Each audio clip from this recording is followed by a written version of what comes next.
नमस्कार दोस्तों, मैं अर्जुन आपका स्वागत करता हूँ A to Z सब्जेक्ट वाला कई यूट्यूब चैनल में। दोस्तों आज मैं आपके लिए लेकर आया हूँ संविधान के टॉप 100 प्रश्न, जो वेरी मोस्ट इम्पोर्टेंट क्वेश्चन है सभी परीक्षाओं के लिए।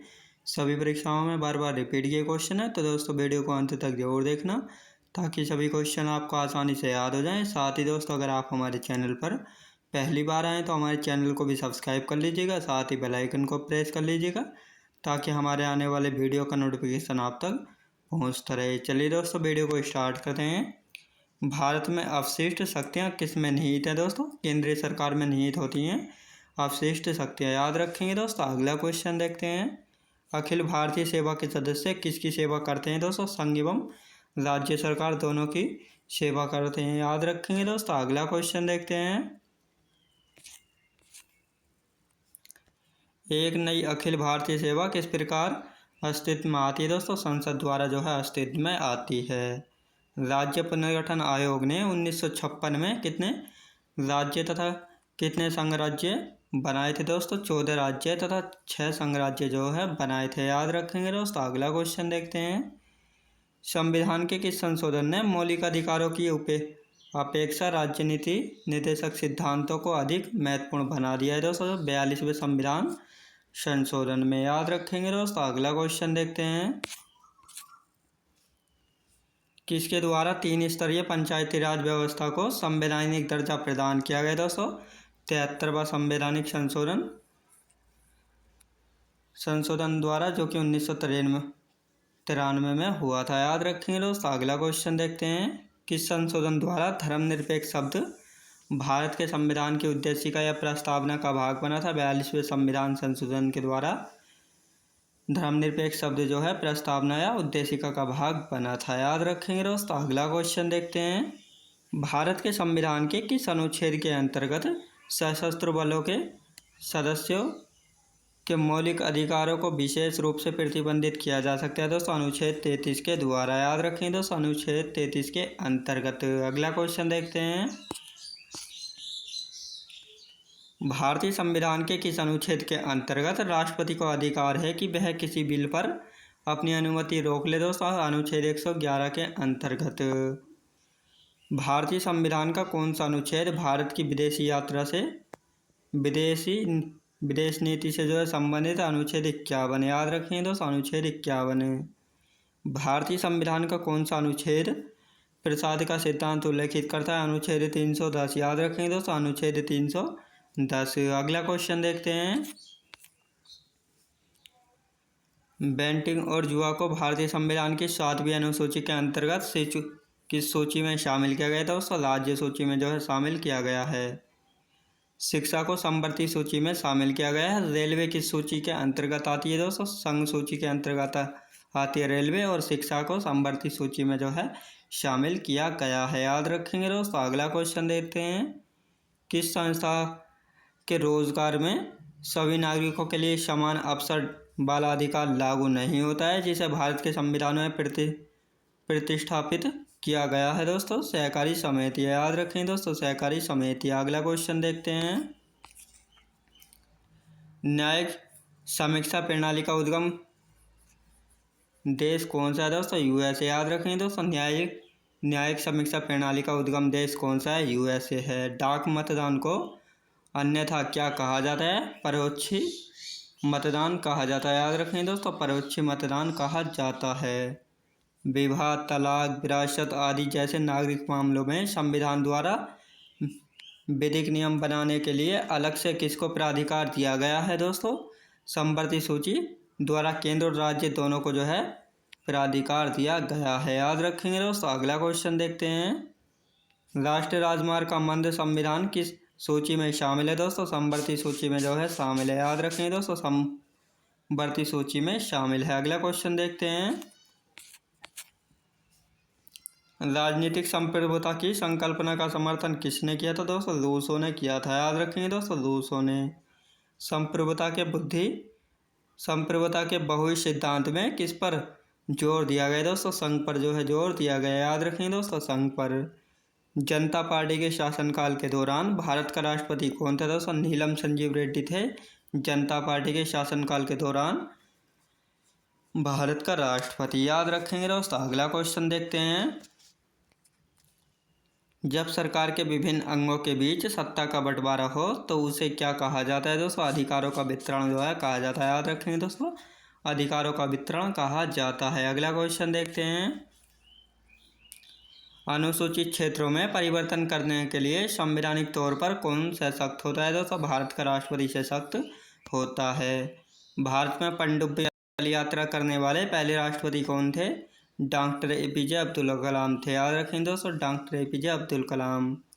संघीय सरकार के राजपत्रित अधिकारियों को कौन नियुक्त और बर्खास्त कर सकते हैं? भारत के राष्ट्रपति जो है नियुक्त और बर्खास्त कर सकते हैं। अगला क्वेश्चन देखते हैं। राष्ट्रपति किस कोष से किसी अप्रत्याशित खर्च के लिए धन दे सकते हैं? आकस्मिक निधि से। याद रखें दोस्तों, आकस्मिक निधि से।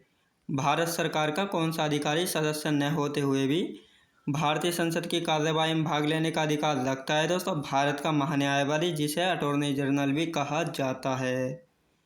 किसी राज्य में राष्ट्रपति शासन से तात्पर्य उस राज्य में किसके शासन से होता है? राज्य के राज्यपाल के। याद रखेंगे दोस्तों, राज्यपाल। अगला क्वेश्चन देखते हैं। भारत का राष्ट्रपति बनने वाला प्रथम असमी कौन थे? फखरुद्दीन अली अहमद थे भारत के राष्ट्रपति बनने वाले पहले असमी। याद रखेंगे दोस्तों, असम राज्य के थे। राज्यसभा, लोकसभा, विधानसभा और विधान परिषद में से कौन सा सदन या सभापति सभा राष्ट्रपति के निर्वाचक मंडल में शामिल नहीं होती दोस्तों? विधान परिषद। याद रखेंगे दोस्तों, विधान परिषद। गणतंत्र दिवस पर राष्ट्रपति को कितने गन सैल्यूट दिए जाते हैं दोस्तों? 21 गन सैल्यूट जो है दिए जाते हैं। याद रखेंगे दोस्तों। अगला क्वेश्चन देखते हैं। विधि के प्रश्न पर भारतीय राष्ट्रपति को किससे परामर्श लेने का अधिकार है? सर्वोच्च न्यायालय से जो है परामर्श लेने का अधिकार है। लाभ के पद का निर्णय कौन करता है दोस्तों? राष्ट्रपति एवं राज्यपाल करता है। याद रखेंगे दोस्तों, राष्ट्रपति एवं राज्यपाल जो है करता है। किसी भौगोलिक क्षेत्र को अनुसूचित क्षेत्र घोषित करने का संवैधानिक अधिकार किसको है दोस्तों? राष्ट्रपति को होता है। याद रखेंगे दोस्तों, राष्ट्रपति को होता है किसी भौगोलिक क्षेत्र को अनुसूचित क्षेत्र घोषित करने का संवैधानिक अधिकार। याद रखेंगे दोस्तों। अगला क्वेश्चन देखते हैं। भारत के राष्ट्रपति पद को सुशोभित करने वाले कौन से व्यक्ति ट्रेड यूनियन आंदोलन से संबद्ध रहे हैं दोस्तों? बीबी गिरी। याद रखेंगे दोस्तों, बीबी गिरी। अगला क्वेश्चन देखते हैं। भारतीय संघ के बारे में किसका कथन है?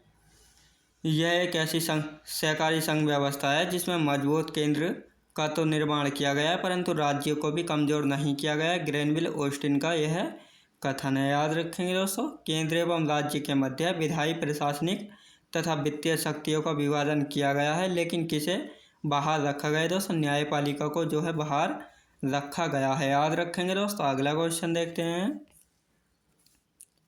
जब आपातकाल लागू होता है तो केंद्र एवं राज्य के वित्तीय संबंध बदल जाते हैं। वित्तीय आपातकाल अभी तक कितनी बार प्रयोग किया गया? एक भी बार जो है अभी तक वित्तीय काल को प्रयोग नहीं किया गया। याद रखेंगे दोस्तों, वित्तीय आपातकाल को। अगला क्वेश्चन देखते हैं। क्षेत्रफल के अनुसार कौन सा लोकसभा क्षेत्र देश का सर्वाधिक बड़ा निर्वाचित क्षेत्र है दोस्तों? लद्दाख। याद रखेंगे दोस्तों, लद्दाख। अगला क्वेश्चन देखते हैं। बेनामी संपत्ति लेन देन का निषेध अधिनियम 1988 के अनुसार बेनामी पाई गई संपत्ति सरकार द्वारा प्राप्त की जा सकती है। इसमें जांच के लिए कैसा उपबंध किया गया है दोस्तों? अपीलीय उपबंध जो है किया गया है। याद रखेंगे दोस्तों। अगला क्वेश्चन देखते हैं। संसदीय स्वरूप में कार्यपालिका विधानमंडल के प्रति उत्तरदायी बनी रहती है। संसदीय शासन प्रणाली किस देश से ली गई दोस्तों? ब्रिटेन देश से जो है ली गई है। याद रखेंगे दोस्तों, ब्रिटेन देश से ली गई है। अनुच्छेद 280 में वित्त आयोग राष्ट्रपति द्वारा नियुक्त होता है। यह राज्यों के बीच धन आवंटन की सिफारिश करता है। इसका कार्यकाल कितने वर्ष का होता है दोस्तों? 5 वर्षों का होता है। याद रखेंगे दोस्तों, 5 वर्षों का। अगला क्वेश्चन देखते हैं। संसद की संयुक्त बैठक साधारण विधि निर्माण के लिए बुलाई जाती है परंतु किसके लिए नहीं है दोस्तों? धन विधेयक एवं संविधान संशोधन विधेयक के लिए जो है नहीं है। याद रखेंगे दोस्तों। अगला क्वेश्चन देखते हैं। किस अधिनियम द्वारा संवैधानिक निरंकुशता का सिद्धांत प्रवर्तित किया गया दोस्तों? भारत सरकार अधिनियम 1935 के तहत। संविधान को एक पवित्र दस्तावेज किसने कहा था? Doctor B.R. अम्बेडकर ने संविधान को एक पवित्र दस्तावेज कहा था, याद रखेंगे दोस्तों। अगला क्वेश्चन देखते हैं। भारत, फ्रांस, इंग्लैंड और अमेरिका में से कौन सा देश आधुनिक लोकतंत्र की स्थापना करने वाला पहला देश था दोस्तों? अमेरिका देश था, याद रखेंगे दोस्तों, अमेरिका देश था। अगला क्वेश्चन देखते हैं। एकात्मक सरकार में समस्त ताकत किसके हाथों में होती है दोस्तों? केंद्रीय सरकार के हाथों में होती है, याद रखेंगे दोस्तों। अगला क्वेश्चन देखते हैं। भारत के गणतंत्रीय दल की स्थापना किसने की थी? Doctor B.R. अम्बेडकर ने भारत के गणतंत्रीय दल की स्थापना की थी। भारत के संविधान का गठन किसके द्वारा किया गया था दोस्तों? विधानसभा द्वारा किया गया था भारत के संविधान का गठन, याद रखेंगे दोस्तों। अगला क्वेश्चन देखते हैं। प्रथम केंद्रीय विधानसभा का गठन कब किया गया था दोस्तों? 1920 में, याद रखेंगे दोस्तों, 1920 में जो है किया गया था। अगला क्वेश्चन देखते हैं। भारतीय राज्यों पर संसदीय नियंत्रण का प्रारंभ किस एक्ट द्वारा प्रारंभ होता है दोस्तों? 1773 के रेगुलेटिंग एक्ट के द्वारा जो है प्रारंभ होता है। रेगुलेटिंग एक्ट 1773 द्वारा किन प्रेसिडेंसियों को बंगाल के गवर्नर जनरल के अधीन कर दिया गया दोस्तों? बम्बई एवं मद्रास प्रेसिडेंसी को। रेगुलेटिंग एक्ट को किस वर्ष लागू किया गया था? 1774 ईस्वी में लागू किया गया था, याद रखेंगे दोस्तों। अगला क्वेश्चन देखते हैं। रेगुलेटिंग एक्ट के द्वारा 1774 में एक सुप्रीम कोर्ट की स्थापना की गई, जिसमें एक मुख्य न्यायाधीश और 3 अपर न्यायाधीश होते थे। इस सुप्रीम कोर्ट की स्थापना कहाँ की गई थी? कोलकाता में जो है की गई थी। सुप्रीम कोर्ट के निर्णयों के विरुद्ध अपील कहाँ की जा सकती है दोस्तों? प्रिवी काउंसिल में की जा सकती है, याद रखें दोस्तों, प्रिवी काउंसिल में। 1774 ईस्वी में स्थापित सर्वोच्च न्यायालय के प्रथम मुख्य न्यायाधीश कौन थे दोस्तों? सर एलिजा इम्पे थे, याद रखें दोस्तों, सर एलिजा इम्पे थे, याद रखें दोस्तों। अगला क्वेश्चन देखते हैं। रेगुलेटिंग एक्ट की त्रुटियों को दूर करने के लिए कौन सा एक्ट पारित किया गया दोस्तों? एक्ट ऑफ सेटलमेंट 1781 जो है पारित किया गया था, याद रखेंगे दोस्तों। अगला क्वेश्चन देखते हैं। एक्ट ऑफ सेटलमेंट 1781 द्वारा किस सरकार को बंगाल, बिहार तथा उड़ीसा के लिए विधि बनाने का अधिकार प्रदान किया गया दोस्तों? कलकत्ता सरकार को, याद रखें दोस्तों, कलकत्ता सरकार को। अगला क्वेश्चन देखते हैं। किस एक्ट ने सुप्रीम कोर्ट के अधिकार क्षेत्र को निश्चित किया था और उसके मुकाबले कार्यपालिका की स्थिति को मजबूत किया था? एक्ट ऑफ सेटलमेंट 1781, याद रखेंगे दोस्तों। अगला क्वेश्चन देखते हैं। पिट्स इंडिया एक्ट का नाम विलियम पिट के नाम पर रखा गया था। वह उस समय किस पद पर विद्यमान थे? प्रधानमंत्री के पद पर जो थे विद्यमान थे। बोर्ड ऑफ कंट्रोल की इस व्यवस्था को क्या नाम दिया गया था दोस्तों? द्वैध शासन व्यवस्था नाम दिया गया था बोर्ड ऑफ कंट्रोल की व्यवस्था को, याद रखेंगे दोस्तों। अगला क्वेश्चन देखते हैं। गवर्नर जनरल की नियुक्ति इस एक्ट के पहले सम्राट द्वारा की जाती थी, किंतु अब उनकी नियुक्ति किसके द्वारा की जाने लगी है? बोर्ड ऑफ कंट्रोल द्वारा जो है की जाने लगी है, याद रखेंगे दोस्तों। अगला क्वेश्चन देखते हैं। व्यापारिक कार्यों का प्रबंध कंपनी के निर्देशकों द्वारा किया जाने लगा, परंतु राजनीतिक नियंत्रण एवं निरीक्षण किसके द्वारा किया जाने लगा है दोस्तों? बोर्ड ऑफ कंट्रोल के द्वारा। गवर्नर जनरल की शक्ति और कार्य क्षमता में वृद्धि करने के लिए इसकी परिषद के सदस्यों की संख्या कितने की गई दोस्तों? 4 से 3 कर दी गई है, याद रखें दोस्तों, 4 से 3 जो है कर दी गई है। अगला क्वेश्चन देखते हैं। किस एक्ट में यह व्यवस्था की गई कि गवर्नर जनरल अपनी परिषद के बहुमत के बावजूद भी निर्णय ले सकेगा? 1786 के एक्ट में, याद रखेंगे दोस्तों, 1786 के एक्ट में। अगला क्वेश्चन देखते हैं। भारतीय विधान परिषद की स्थापना की गई थी दोस्तों 1853 एक्ट द्वारा जो है भारतीय विधान परिषद की स्थापना की गई थी। भारत का शासन कंपनी से लेकर ब्रिटिश क्राउन के हाथों में सौंपा गया दोस्तों। भारत शासन अधिनियम 1858 के द्वारा जो है सौंपा गया था। गवर्नर जनरल के पदनाम को बदलकर वायसराय कर दिया गया दोस्तों। भारत शासन अधिनियम 1858 के द्वारा, याद रखेंगे दोस्तों। अगला क्वेश्चन देखते हैं। भारत के प्रथम वायसराय तथा अंतिम गवर्नर जनरल कौन हुए थे दोस्तों? लॉर्ड कैनिंग, याद रखेंगे दोस्तों। भारत के प्रथम वायसराय तथा अंतिम गवर्नर जनरल हुए थे दोस्तों लॉर्ड कैनिंग हुए थे, याद रखेंगे दोस्तों। अगला क्वेश्चन देखते हैं। बोर्ड ऑफ कंट्रोल और बोर्ड ऑफ डायरेक्टर को समाप्त कर भारत के राज्य सचिव पद का सृजन किया गया दोस्तों? भारत शासन अधिनियम 1858 के द्वारा। याद रखेंगे दोस्तों। अगला क्वेश्चन देखते हैं। महारानी विक्टोरिया को भारत की सम्राज्ञी घोषित किया गया था 1858 ईस्वी में। याद रखें दोस्तों, 1858 ईस्वी में। कानून बनाने की प्रक्रिया में भारतीय प्रतिनिधियों को शामिल करने की शुरुआत हुई थी भारत परिषद अधिनियम 1861 के द्वारा। याद रखेंगे दोस्तों। अगला क्वेश्चन देखते हैं। वायसराय को पहली बार अध्यादेश जारी करने की शक्ति प्रदान की गई थी दोस्तों? भारत परिषद अधिनियम 1861 के द्वारा। याद रखें दोस्तों। भारत में निर्वाचन प्रणाली की शुरुआत की गई थी भारत परिषद अधिनियम 1892 द्वारा। भारत में निर्वाचन प्रणाली की जो है शुरुआत की गई थी। याद रखेंगे दोस्तों। अगला क्वेश्चन देखते हैं। भारत विधान परिषद को बजट पर बहस करने की शक्ति प्राप्त हुई थी भारत परिषद अधिनियम 1892 द्वारा। याद रखेंगे दोस्तों। अगला क्वेश्चन देखते हैं। मार्लिमेंटो सुधार के नाम से जाना जाता है भारतीय परिषद अधिनियम 1919 को जाना जाता है मार्लिमेंटो सुधार के नाम से। याद रखेंगे दोस्तों। अगला क्वेश्चन देखते हैं। मार्लिमेंटो सुधार का उद्देश्य था पृथक निर्वाचन प्रणाली। याद रखेंगे दोस्तों। पृथक निर्वाचन प्रणाली।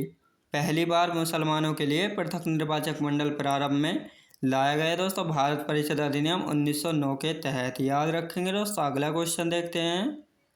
सांप्रदायिक निर्वाचन के जनक में जाना जाता है लॉर्ड मिंटो द्वितीय को, जो कि वायसराय थे। याद रखेंगे दोस्तों। अगला क्वेश्चन देखते हैं। 1909 ईस्वी में इंग्लैंड में भारत के राज्य सचिव कौन थे? लॉर्ड मार्ले थे। याद रखेंगे दोस्तों। लॉर्ड मार्ले। किस संविधान संशोधन द्वारा 9वीं अनुसूची को शामिल किया गया था दोस्तों? पहला संविधान संशोधन के द्वारा, जो कि 1951 में हुआ था, उसके द्वारा 9वीं अनुसूची को जो है संविधान में शामिल किया गया था। याद रखेंगे दोस्तों। अगला क्वेश्चन देखते हैं। किस संविधान संशोधन द्वारा संसद को मौलिक अधिकारों सहित संविधान के किसी भाग में संशोधन का अधिकार दिया गया दोस्तों? 24वां संविधान संशोधन के द्वारा, जो कि 1971 में किया गया था। याद रखेंगे दोस्तों। अगला क्वेश्चन देखते हैं। किस संविधान संशोधन द्वारा संपत्ति के मूल अधिकार को समाप्त करके इसे विधिक अधिकार बना दिया गया? 44वां संविधान संशोधन द्वारा, जो कि 1978 में हुआ था। किस अनुच्छेद के अंतर्गत सर्वोच्च न्यायालय नागरिकों के मौलिक अधिकारों की रक्षा करता है? अनुच्छेद 32 में। याद रखेंगे दोस्तों। अनुच्छेद 32 में। संविधान के किस अनुच्छेद के अंतर्गत राष्ट्रपति अध्यादेश जारी करता है दोस्तों? अनुच्छेद 123 में। याद रखेंगे दोस्तों। अनुच्छेद 123 में। अगला क्वेश्चन देखते हैं। संविधान के किस अनुच्छेद में मंत्रिमंडल शब्द का प्रयोग संविधान में एक बार हुआ है दोस्तों? अनुच्छेद 352 में। याद रखेंगे दोस्तों। अनुच्छेद 352 में। भाषाई आधार पर राज्यों का पुनर्गठन किस वर्ष किया गया दोस्तों? 1956 ईस्वी में। याद रखेंगे दोस्तों। 1956 ईस्वी में। भाषाई आधार पर भारत का प्रथम राज्य कौन सा गठित किया गया था? आंध्र प्रदेश राज्य को जो है भाषाई आधार पर प्रथम राज्य आंध्र प्रदेश को जो है गठन किया गया था। याद रखेंगे दोस्तों। अगला क्वेश्चन देखते हैं। राज्य पुनर्गठन आयोग के अध्यक्ष कौन थे दोस्तों? राज्य पुनर्गठन आयोग के अध्यक्ष कौन थे? फजल अली थे। याद रखेंगे दोस्तों। फजल अली थे। अगला क्वेश्चन देखते हैं। मौलिक अधिकारों का निलंबन कौन कर सकता है दोस्तों? राष्ट्रपति कर सकता है मौलिक अधिकारों का निलंबन। भारतीय संविधान के अस्पृश्यता उन्मूलन किस अनुच्छेद में? अनुच्छेद 17 में है भारतीय संविधान में अस्पृश्यता उन्मूलन। याद रखेंगे दोस्तों। अगला क्वेश्चन देखते हैं। मौलिक अधिकारों में संशोधन का अधिकार किसको है? संसद को होता है मौलिक अधिकारों में संशोधन का अधिकार। याद रखेंगे दोस्तों। अगला क्वेश्चन देखते हैं। डॉक्टर बी आर अम्बेडकर ने किसे संविधान का हृदय व आत्मा की संज्ञा दी थी? संवैधानिक उपचारों का अधिकार को डॉक्टर बी आर अम्बेडकर ने संविधान का हृदय एवं आत्मा की संज्ञा जो थे दी थी। याद रखेंगे दोस्तों। अगला क्वेश्चन देखते हैं। किस याचिका का शाब्दिक अर्थ होता है? हम आदेश देते हैं परमादेश का होता है। याद रखेंगे दोस्तों। परमादेश का। व्यक्तिगत स्वतंत्रता के लिए कौन सी रिट दायर की जा सकती है? हैबियस कॉर्पस रिट जो है दायर की जा सकती है। राष्ट्रीय पिछड़ा आयोग का गठन जो है किस अनुच्छेद के अंतर्गत किया जाता है दोस्तों? अनुच्छेद 340 के अंतर्गत। याद रखेंगे दोस्तों। अगला क्वेश्चन देखते हैं। किस अनुसूची में असम, मेघालय, त्रिपुरा व मिजोरम राज्यों के जनजाति क्षेत्रों के प्रशासन के बारे में प्रावधान है? 6ठी अनुसूची में। याद रखेंगे दोस्तों। 6ठी अनुसूची में। अगला क्वेश्चन देखते हैं। डॉक्टर बी आर अम्बेडकर ने संविधान के किस भाग को सबसे अधिक आलोकित भाग कहा है? भाग 3 को जो है सबसे अधिक आलोकित भाग कहा है। किसी कैदी को न्यायालय के समक्ष प्रस्तुत करवाने के लिए किस रीट की आवश्यकता होती है? दोस्तों बंदी प्रत्यक्षीकरण की जो है आवश्यकता होती है। व्यक्तिगत स्वतंत्रता के लिए कौन सी रीट दायर की जा सकती है? दोस्तों हैबियस कॉर्पस जो है दायर की जा सकती है। याद रखेंगे दोस्तों। मैं उम्मीद करता हूँ आपको वीडियो क्वालिटी कंटेंट वगैरह सभी कुछ आपको पसंद आया होगा। पसंद आया तो लाइक शेयर और सब्सक्राइब करना बिल्कुल भी ना भूलें। साथ ही दोस्तों अगर आप हमारे चैनल पर पहली बार आएँ तो हमारे चैनल को भी सब्सक्राइब कर लीजिएगा। साथ ही बेल आइकन को प्रेस कर लीजिएगा ताकि हमारे आने वाले वीडियो का नोटिफिकेशन आप तक पहुँचता रहे। चलिए दोस्तों मिलते हैं नेक्स्ट वीडियोज़ में।